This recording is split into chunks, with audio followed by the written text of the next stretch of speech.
Sehr ein unkonventioneller Frauentyp und ein sehr vielleicht auch vehementer, vielleicht auch ein bisschen fordernder Mensch und trotzdem sehr unsicher, auch abhängig von ihrem Freund und trotzdem sehr unabhängig. Vielleicht ein bisschen, gerade am Anfang, eine Figur, die ein bisschen immer des zu Viels in sich trägt, so dass alles ein bisschen immer zu viel ist. So.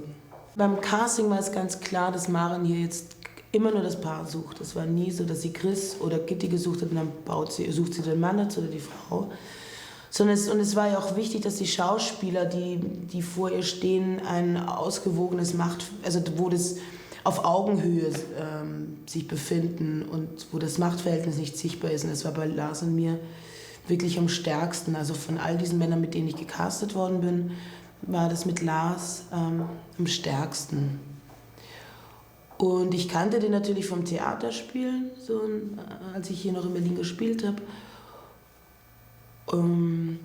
Ja, und ich glaube, wir mochten uns gleich von Anfang an, waren sympathisch und haben uns einfach extrem gefreut, dass wir dieses Paar sein durften. Und dann ging es ran ans Arbeiten. Ja, ein Paar, das in Urlaub fährt und eine Identitätskrise erfährt, mit sich, aber auch als Paar. Und versucht damit umzugehen und es nicht ganz klar ist am Schluss, ob sie daran scheitern oder nicht. Ja, das sind so Freunde von Chris, der auch weiß, dass sie auf der Insel Urlaub machen, sie nicht wirklich treffen möchte und dann, wie es der Zufall möchte, begegnen sie sich doch im Supermarkt und beschließen dann auch so, sich zu besuchen. Und das ist ein scheinbar sehr konventionelles Paar, das auch das erste Kind erwartet, so im 2. Monat ist Sana, die Frau. Eher ein erfolgreicher Architekt, steht mit beiden Beinen irgendwie auf der Erde und wirken sehr harmonisch. Und eben symbolisieren auch das, was man immer denkt, im Nachbarsgarten sind die Früchte besser. Und das empfand Maren auch als Herausforderung, gerade beim Schnitt, auch das Gleichgewicht bleibt zwischen den beiden, dass sie keinen Schuldspruch macht, also keinen Urteilsspruch über die beiden. Und sie meinte so, das wäre so, legst du den Fokus mal auf den einen, kann das Ganze schnell so kippen, dass man Chris sofort nur unsympathisch findet oder Gitti. Das meinte sie, war eine große Herausforderung, das hat man aber auch im Dreh gemerkt. Und das war für mich ist es immer ein Genuss, wenn man jemanden hat, der sehr präzise, sehr fein arbeitet und sehr genau weiß, was er will. Ich finde ihre Umsetzung schon irgendwie so auch, also sehr verspielten Zugang, aber trotzdem sehr ernsthaften Zugang und dann mit einer unglaublichen Leichtigkeit aber den ganzen Film erzählt. Sehr subtil. Ist jemand, der sehr fein und gut spüren kann. Und aber auch unglaubliches Talent, was Dialogführung betrifft. Ein Paar fährt zusammen in den Urlaub und die Frage ist, fahren sie auch als Paar wieder zurück? Ich finde, das erzählt den Film eigentlich.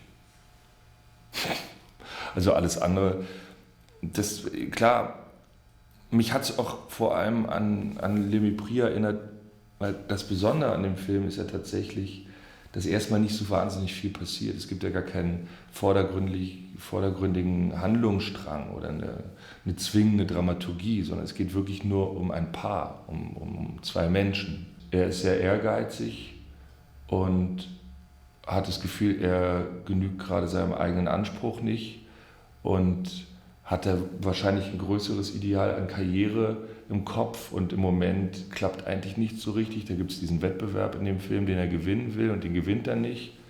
Und das schwächt ihn natürlich. Und es führt dazu, dass er eigentlich alles in Frage stellt.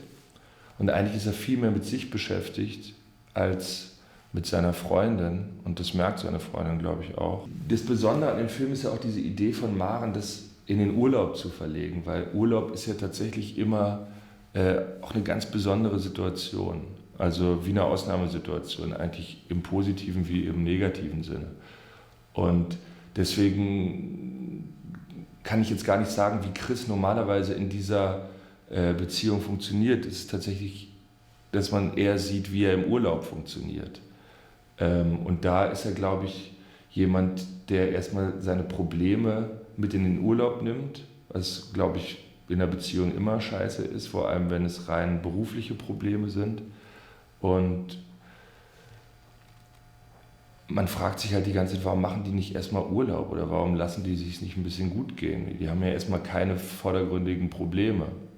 Man merkt einfach, dass der Typ nicht rausgeht, dass er in diesem Haus sitzt, dass er daran denkt, den Wettbewerb zu gewinnen.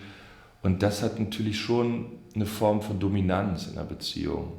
Und das ist, glaube ich, auch so ein Männerding, dass die Beziehung dann dadurch geprägt ist, sich immer mit dem Ehrgeiz des Mannes und mit der Umsetzung der Karriere des Mannes auseinandersetzen muss, als Frau. Das meine ich mit dominant, dass es eigentlich um ihn geht und dass er das auch immer zum Thema macht. Und von Gittys Seite wäre es viel interessanter, auch mal über die Beziehung zu reden und über die beiden. Und das hat er, glaube ich, so ein bisschen aus den Augen verloren. Meine Frau hat sich ja auch den Film angeguckt und die meinte auch, es war eigentlich schlimm, Sätze, die sie von mir auch so schon gehört hat, dann nochmal in dem Film zu sehen. Und ich glaube, das geht vielen so. Es ist jetzt kein Zufall, dass meine Beziehung sozusagen Ähnlichkeit mit der Beziehung von Gitti und Chris hat, sondern diese Beziehung zwischen Gitti und Chris hat tatsächlich zurzeit eine Allgemeingültigkeit und da können sich viele rein projizieren. Das Besondere ist halt, dass sie extrem genau weiß, was sie will. Und das kann zwar anstrengend sein, wenn man es nicht hinkriegt, was sie will, oder wenn sie dann da so beharrt. Aber es ist auch auf der anderen Seite so, dass man sich als Schauspieler halt extrem gut aufgehoben fühlt, weil sie sozusagen eine Richtung vorschlägt. Und dann kann man sich ja immer noch überlegen, ob man die mitgeht oder ob man eine andere einschlagen will. Aber man hat erstmal was, an dem man sich abarbeiten kann. Aber das Interessante ist tatsächlich, dass das, was sie Hans vorwirft, sie eigentlich mit mir macht. Weil sie entmündigt mich ja total. Ich sitze daneben und sie ergreift Partei für mich. Und ich empfinde das aus der Logik der Figur als extrem demütigend. Und ich sitze daneben und denke so, was macht sie denn jetzt? Und es entfremdet sie halt total von mir. Und das, was ich vorhin meinte, dass wir Verbündete sind, in dem Moment entzweien wir uns, finde ich. Und ich gucke auf die Frau und denke so, das ist einfach voll daneben. Und dann gibt es diesen Moment, wo Hans dann weggeht, wir kurz alleine sind und ich zu ihr sage, ey, du bist so peinlich. Und da habe ich immer das Gefühl, da denken die meisten, hä, warum, was hat er denn jetzt? Und ich kann es total verstehen. Es gibt auch Leute, die das verstehen können. Und das ist, glaube ich, die Stärke des Moments, dass man so, dass da so zwei Ansprüche von Figuren aufeinanderprallen und dass man beide auch einen Tick weit verstehen kann, aber dass man merkt, es funktioniert gerade nicht zusammen, das widerspricht sich und dadurch entsteht so ein Konflikt und dieser Konflikt, den werden die Figuren halt bis zum Ende des Films nicht mehr los. Schnappi ist schon ein bisschen so das, was die beiden tatsächlich verbindet. Schnappi symbolisiert so ein bisschen den Humor, den die beiden teilen. Und das ist so, der Chris findet halt in der Küche so ein Stück Ingwer und schneidet den dann so zurecht, dass er aussieht wie so eine Figur mit einer Nase und steckt noch unten so Streichhölzer rein, dass er so Beine hat. Und das Lustige ist auch, oder das Interessante ist, glaube ich, tatsächlich an diesem Schnappi, dass er auch wieder beides ist. Dass er auf der einen Seite ganz lustig ist, aber auf der anderen Seite auch voll peinlich. Und es ist total infantil und doof, aber klar auch irgendwie witzig. Und auch über diesen Schnappi wird halt erzählt, wie sehr sich die Beziehung zwischen denen verändert, weil irgendwann spielt dieser Schnappi auch keine Rolle mehr. Und er wird auch ganz anders belegt als am Anfang des Films. Und darüber merkt man auch, dass das auch verloren gegangen ist, dass sie halt nicht mehr diese Verbindung haben, um sowas wie Schnappi zu erfinden. Ich wollte einen Film machen über eine Liebesbeziehung, der was über Liebe erzählt, über dieses komplizierte Gebilde, das zwei Menschen ergeben, wenn sie versuchen, eine Liebesbeziehung zu führen. Und es sollte ein modernes Paar erzählt werden, ein sehr gleichberechtigtes Paar, bei dem Geschlechterrollen eigentlich nicht mehr so ein Thema sind oder sein müssen. Und der Film untersucht dann ja auch, was für Probleme daraus resultieren können. Bei Birgit und Lars fand ich so toll, dass man nicht so ausmachen konnte, wer von beiden eigentlich der Stärkere ist. Das Machtverhältnis war ungeklärt, das war für den Film wichtig. Und abgesehen davon, dass sie toll gespielt haben, sind es beide auch sehr starke Typen. Und ich finde, deshalb haben sie gut zueinander gepasst. Gitti ist ja am Anfang eine sehr selbstbewusste, extrovertierte und starke Persönlichkeit und verliert sich ja im Laufe des Films und bekommt eigentlich was extrem Verlorenes, Verletzliches. Und ich finde, ja, Birgit konnte beides sehr gut spielen. Sie ist eine tolle Schauspielerin und hat auch selbst eine große Portion Verwegenheit und Humor und es hat irgendwie gut gepasst. Ich wollte einen modernen Mann erzählen, der eigentlich